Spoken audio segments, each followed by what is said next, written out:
ditong Yamaha Mio Gravis 125. So 2025, alamin natin yung updated price, installment.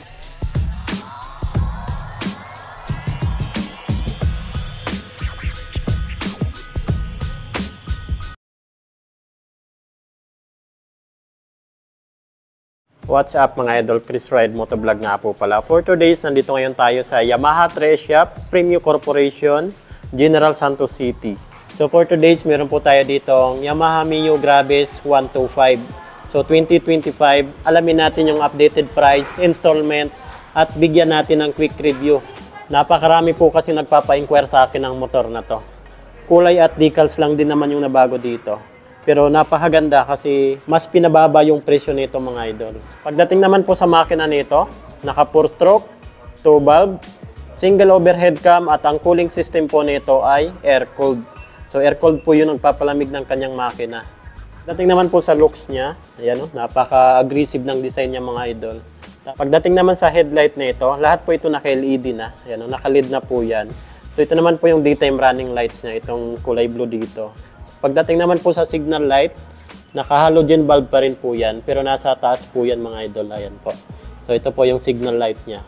Dito naman sa pinaka-head niya, yan, ganda rin ang pagkaka-design. So ang kulay po pala nito is dark glossy gray, napakaganda. Ito naman po yung Mio Gravis na emblem, napaka-elegant, kulay black po siya. Pagdating naman sa stickers, minimal na lang po yung stickers niya, black tapos fluorescent green. Ayan o. Kunting-kunti na lang talaga yung stickers niya. Napaka-aggressive po talaga ng design niya dito mga idol. Ayan po. Dito sa taas, medyo may kalakihan dito. Naka-glossy gray naman po dito. Ayan o. Pagdating naman dito sa baba, nandito naman po yung emblem ng Yamaha. Dito naman yung Gravis. Wow. Sa front fender naman, napakalapad po. Ayan o.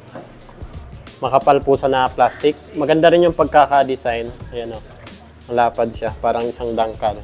So ito naman po yung front suspension niya. Medyo may kaliitan pa rin, pero saktong-sakto lang yan sa 125cc natin. Yan o, yung suspension niya. Pagdating naman po sa braking system nito sa harapan, naka-hydraulic disc brake, single pot piston caliper. Ang size naman po ng gulong niya dito sa harapan ay 100 by 90 and then 12 inches po yung laki ng kanyang mags. Kulay naman po ng kanyang mags, naka-glossy black po siya. And then maganda yung design ng kanyang tire, naka-street tire. And then maganda po dito, naka-tubeless na rin po ito. So dito naman po tayo sa tail light at brake light niya. Pag tiningnan natin sa side, grabe, napaka-tulis din niya. Ganda rin ang pagkaka-design. So ito naman po yung grab bar niya. Grabe, makapal din po siya, yan o. Tapos sa tail light at brake light, halogen bulb pa rin po yan. Ganito po yung design niya. Tapos sa signal light naman po nito, halogen bulb din po yan. So ito naman po yung back fender natin, napakalapad, makapal po sa na plastic. Pero po sa dito ang reflectorized na kulay red. So ito naman po yung muffler niya or tambutsu. Ganda rin yung pagkaka-design niya. Tapos may heat guard po siya na plastic. Ayan o, makapal din po siya mga idol. Pagdating naman po sa size ng gulong niya dito sa likuran ay 110 by 90. 12 inches naman po yung size ng kanyang mags. So ito naman po yung cooling system niya. Ito pong Mio Gravis natin na 125 is naka-air-cooled po yan. Yan o, air-cooled. So hindi pa sa ginawang liquid-cooled. Pagdating naman po sa braking system niya dito sa likuran, naka-ano po ito, mechanical drum brake. So hindi pa rin po sa disc brake. Mechanical drum brake pa rin po siya. Parehas po sa Honda Click. So pagdating naman sa suspension niya dito sa likuran, naka-monoshock po ito. Yan, isa lang din yung suspension niya. So ito naman po yung airbox natin at ito naman po yung CVT. So yan po yung design niya. Wala rin po pala itong kickstart assist. So yan, dito naman po tayo sa handlebar ni Mio Gravis. So dito po sa left side, dito po yung high beam, low beam, turn signal light, horn, and then sa right side naman po, nandito naman po yung kill switch. At maganda pa po dito, mayroon po siyang hazard switch at electric start. So wala na rin po pala itong kickstart assist mga idol. Isa pa pong napakaganda dito, itong instrument panel gauge niya. Lahat po ito, fully digital na rin po ito. Ito naman po yung ignition niya. So, disusi pa rin po ito. And then, dito na rin po tayo nagbubukas ng ating fuel at sa upuan. So, napaka-convenient mga idol kasi na lang po tayo nagpapagas. Ayan o, dito sa harapan. So, iwas hassle na kasi hindi na tayo bababa para magpagas. Ayan o. So, dito naman po sa upuan. Pindutin lang natin yan. Yun. Grabe, sobrang laki ng underseat compartment niya. Ayan, oh. Tapos dito naman po nakalagay yung battery natin. Ayan, oh. Grabe, may tools pa dito mga idol. Ayan. Wow. Grabe, laki ng underseat compartment niya. Okay na okay talaga itong motor na to.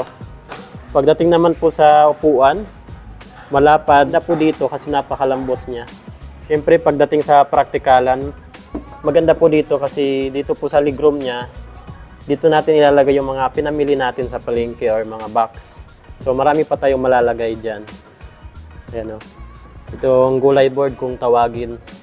So dito naman po sa right side, dito naman po natin makikita yung power socket. Ayan. Pwede po tayong mag-charge ng cellphone dyan habang bumabiyahe mga idol. So ito naman po yung right side pocket niya. Ayan, o. Pwede natin lagyan ng mga basahan, barya-barya. Okay na okay po dyan. So yan, pagdating naman po sa seat height na ito, 780 mm. Pagdating naman po sa wheelbase, 1,275 mm. Yamaha Mio Gravis 125/2025. So alamin naman natin yung updated price tsaka installment. So dito pa rin tayo nag-inquire sa Yamaha Premium Corporation, General Santos City branch. So ang SRP na lang po nito ay 84,900 pesos. So yan na lang po yung SRP nila dito, 84,900 pesos. Laki ng binaba ng presyo mga idol. Pagdating naman po sa installment, so down payment po nito ay 6,900. So yan na lang po yung down payment niya, 6,900 pesos. Mapapasa inyo na itong Yamaha Mio Gravis natin na pinakabago 2025 model. Monthly installment naman po nito, sa 12 months, 8,195. Sa 24 months, 2 years, ay 4,825. Sa 3 years, 36 months ay 3,725. So, lahat po yan, may rebates pa po yan na 200 pesos kung maaga po tayo magbayad. Din sa mga freebies, free helmet, jersey, TPL insurance, at 3 years LTO registration. So, dito lang po yan sa Yamaha Trace Shop, Premium Corporation, General Santos City branch. So, yan, bakit Yamaha Mio Gravis 125 yung kukunin nating motor? Unang-una po kasi dyan itong handling niya. Talagang napakagaan lang dalhin ng motor na to. Easy to maneuver lang. Napaka-convenient pa kasi dito na lang po kayo nagpapagas. Ayan, pindutin nyo na lang po itong fuel at bubukas na po yan. So hindi na kayo kailangan pang bumaba para buksan ito. Then maganda pa dito kasi yung upuan niya dito sa underseat compartment, napakalaki mga idol. Ayan, sobrang laki. Kahit dalawang half-face helmet pwedeng-pwede dito. Yan. Then matipid sa gas kasi fuel injection po itong motor na to. Ganda ng design, yung headlight, naka-LED na po yan lahat. So wala ka nang lugi dito sa motor na to mga idol. Sa halagang 84,900 pesos, mapapasay nyo itong bagong Yamaha Mio Gravis 125. So yun po mga idol, kung may mga ipapa-inquire pa po kayo sa akin na motor, comment ko na lang po sa comment section ng ating video. Napakarami po nila ditong Yamaha motorcycle. Ayan, o. Grabe. Mapa scooter, underbone, panghabal-habal na motor. Ayan, meron pa ditong pang semi-off-road. Ayan, o. So yun mga idol, Chris Ride Motovlog. Ride safe po tayo palagi. God bless you all. Thank you.